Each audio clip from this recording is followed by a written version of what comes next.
saying, yeah, I've said for a long time I would like to pay more tax for care of the elderly. I only make a little over £9 an hour, and the thought of paying £2,000 a week to keep my mother in a home for a handful of years is frightening if it were to happen. You can't. It needs to be fair.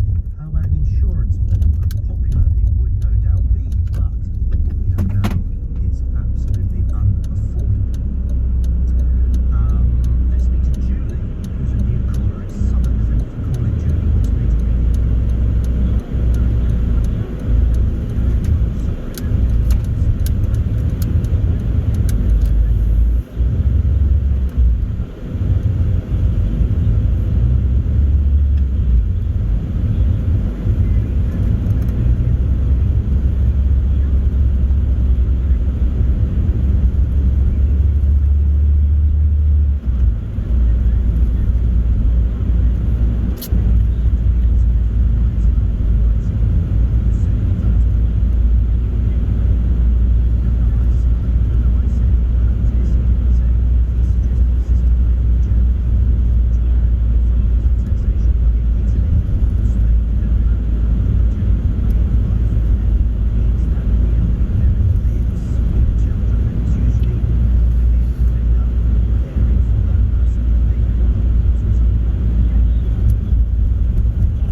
proposed will not work.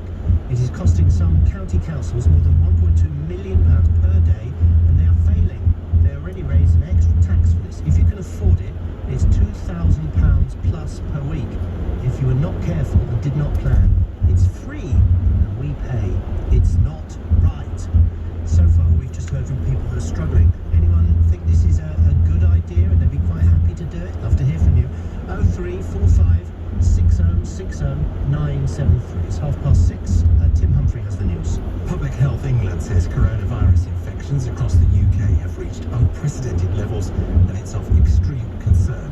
Another 53,135 people have tested positive for COVID, the highest recorded daily total since the pandemic began.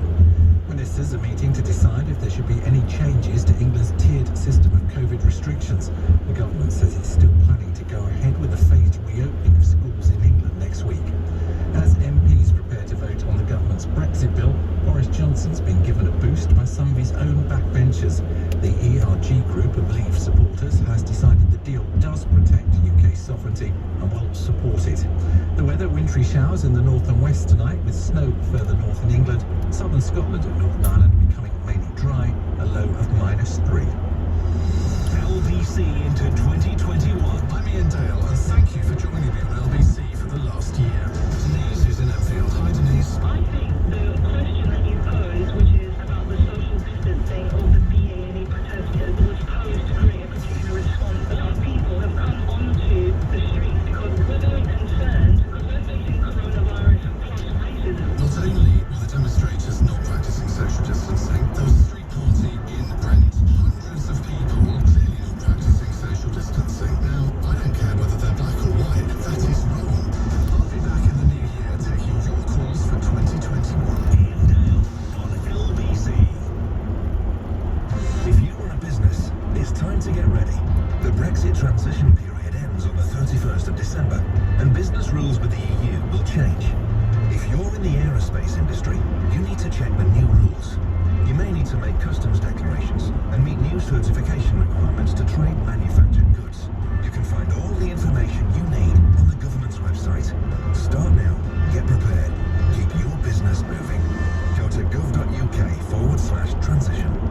Right now at your local co-op, get a bottle of our delicious irresistible Prosecco for just £7. Now all you need is a great reason to celebrate. To a great year ahead. Co-op is what we do.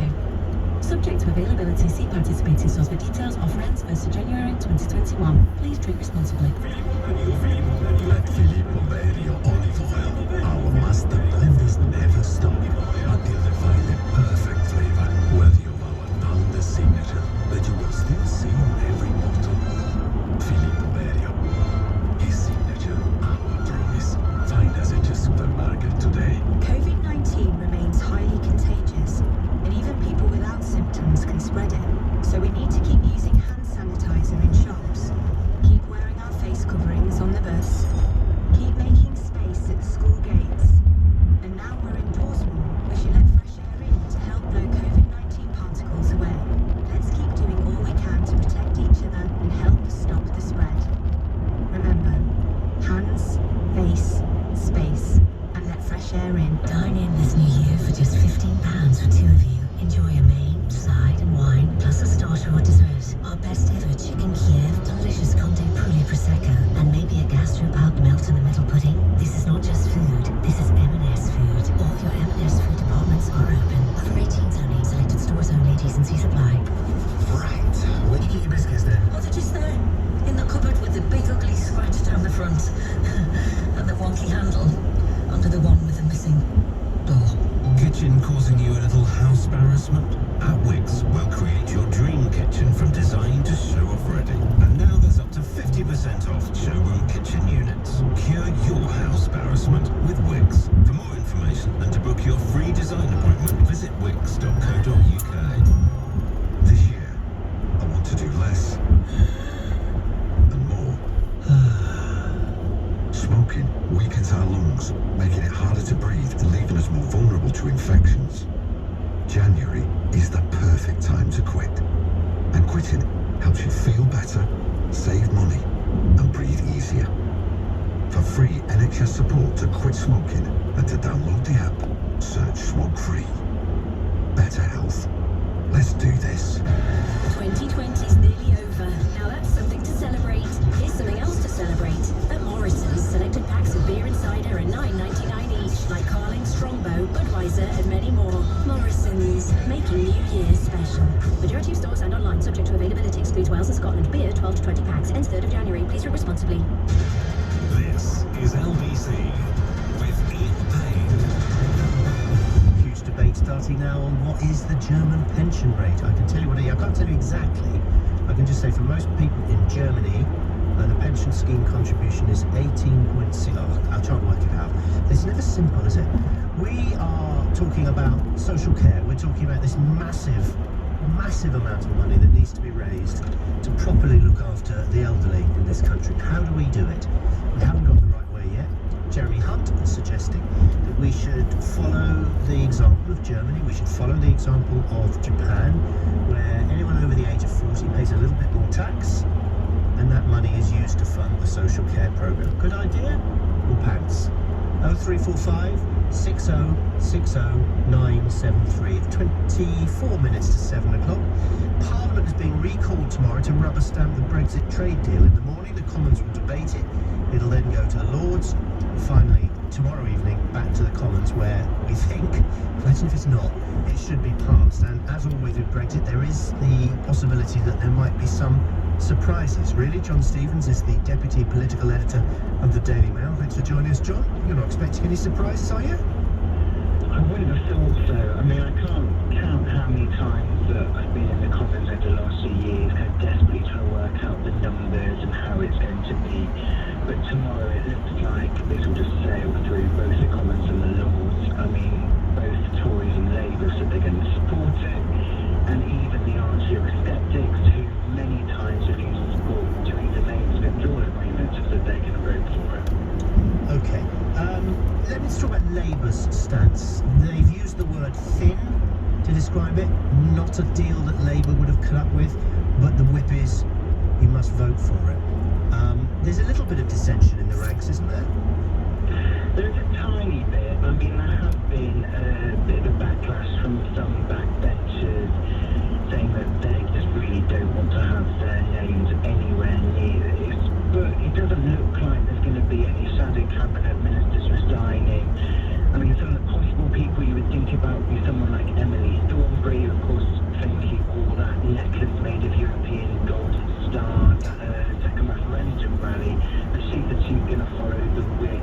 There may be some kind of junior shadow ministers that no one's really heard of who might resign. But it seems like it could be a couple of dozen backbenchers at the most. Right. And do the Lords get the chance to try and force any amendments, or is their work over? They could do, although we're speaking to peers today, it sounds like they will pass the motion saying that they regret it, but they won't do anything to go through, and Labour peers will be ordered the same as Labour MPs to vote for the deal. And crucially, Boris has almost got a full house, I think he probably has, with the ERG, the Eurosceptics, saying that they're going to support it. They've actually, I think Bill Cash was the head of their group. They got some lawyers in to pore over the finer details of the deal, and they obviously feel that it does give us sovereignty whilst giving us a little bit of access to the markets.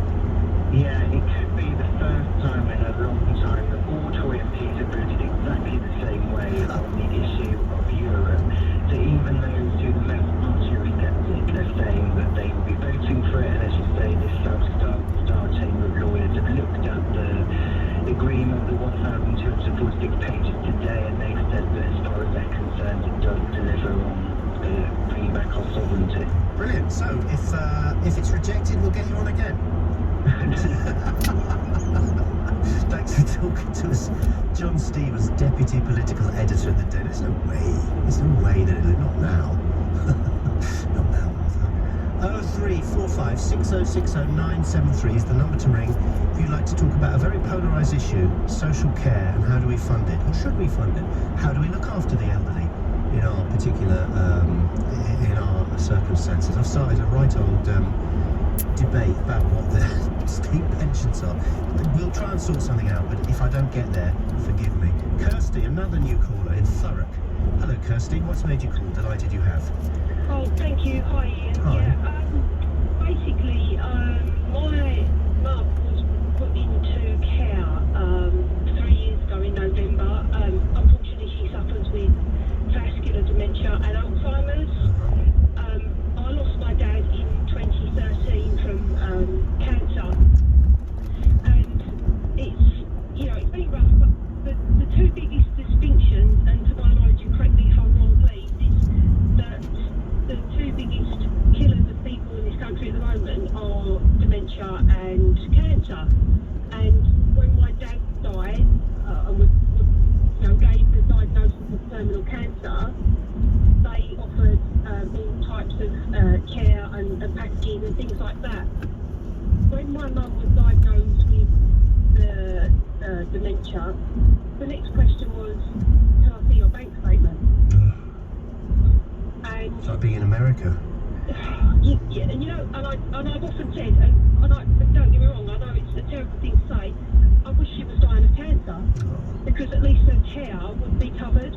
Both my mum and my dad have paid their taxes and worked all their lives. They were just, my mum was a carer, and my dad, he did construction and whatever he turned his hand to, there was nothing he couldn't do or build. And they paid their taxes and they worked. But when my dad was diagnosed with cancer, they didn't say, hey, we want to see your bank statement and can you pay for your care? Absolutely. But my mum, it's been really stressful, putting her into care and things like that. It's not great. So I find it very discriminatory. But how do you tell, both of them are terminal diseases? But where Do you think that this proposition by Jeremy Hunt is possible? Could it work? Possibly, because there's lots of causes of mental health problems like dementia and heart diseases, and could we look after ourselves better? And so I'm not naive to think that half of the problems in brain health could be helped. So I'm over the age of 40 now. Do I pay extra for my care if I needed it? Yeah, potentially I would say no, but I just found it very cold-hearted in the two distinctions between, hey, you've got cancer, but don't worry, we'll pay for everything you need. Hey, you've got dementia. What does your bank statement like? Because if you need care, we need your house. What do you think that says? Is that? Are we saying that Alzheimer's, old age, doesn't matter as much as cancer? I think we are, aren't we? I don't know what costs more. My dad, and I know it's a horrible thing to say, and my dad knew it when he died, that because my dad was 78, Yeah. but believe me, my dad worked 6 days a week still out doing the job because he didn't want to retire. The NHS didn't want to pay for his care. They just gave him the basic, there's some chemo, oh, sorry, it's not work. You see, you've highlighted, your first call's a brilliant one, and sad. You've highlighted a discrepancy that's, on the face of it, with Niall Bevan, when he thinks about the health service back in 1948, would he have thought, yeah, that's fair, cancer, yeah, we'll give you that, but Alzheimer's, no, you have to pay for that. Kirsty, I'm sorry about everything that's happened, but you're not alone. My dad was 10 years suffering from dementia last 5 years in a care home, and they're expensive. They are expensive, but what are you going to do? It's your dad. Tony is another new caller in Cheshire. Hi, Tony. Hi, very good evening to you. At least I'm awake compared with speaking to Nick Ferrari in the morning. Oh, so dear. good evening to you, sir. Good evening. I agree entirely with what the lady previously said. She absolutely nailed it, in fact, because we've just come to the end of paying care fees. And the issue here I have is that because it's privatised, they can charge more or less what they like, and know you full well you have to actually pay if you've got any assets at all. And there's no cap on this, and it can go up and up and up. Our case, it ran up following a brain hemorrhage. It ran up quite a few hundreds of thousands of Oh pounds. my goodness. And fortunately, my job is finance, so it could have been a lot worse. But there are a lot of people out there who are absolutely getting hammered by this, and they're absolutely being bled dry to their last penny. And I'm not feeling sorry for myself, I'm feeling sorry for those people. Well, I know. I mean, there out are some people like yourself. You were able to afford it. We were lucky because Dad had worked for the NHS all his life as a gynecologist, and you know that was helpful. It certainly didn't mean we were getting it for free, but you know there was a deal in place. But I do feel for other people, like you say, like that poor lady, like Kirsty. She's Yeah, I mean, who says, I wish my mother had cancer. Well, that's precisely the point, because say in our case it was a brain hemorrhage that left one incapacitated, and you're not ill, so tough luck, mate. No, we're not ill. Bad luck. It's all in the mind. Thank you very much I think indeed. the government have a long way to go in this, and Yeah, I think maybe. a lot of people are going to get quite angry about it. Yeah, fair enough. That's Tony, another new call. We've got loads of new callers to get through tonight, and not much time to do it before Natasha takes over. It's 6:45. Tim Humphrey has the headlines. Health officials say rising coronavirus infections have left hospitals so busy, triage tents may have to be put up in car parks. A further 53,135 cases have been reported in the UK, the highest ever daily figure. Pro-Brexit Tories in the party's European Research Group have backed the new trade agreement after lawyers said it does protect UK sovereignty. The weather, wintry showers in the north and west tonight, with snow further north in England, southern Scotland and Northern Ireland becoming mainly dry, a low of -.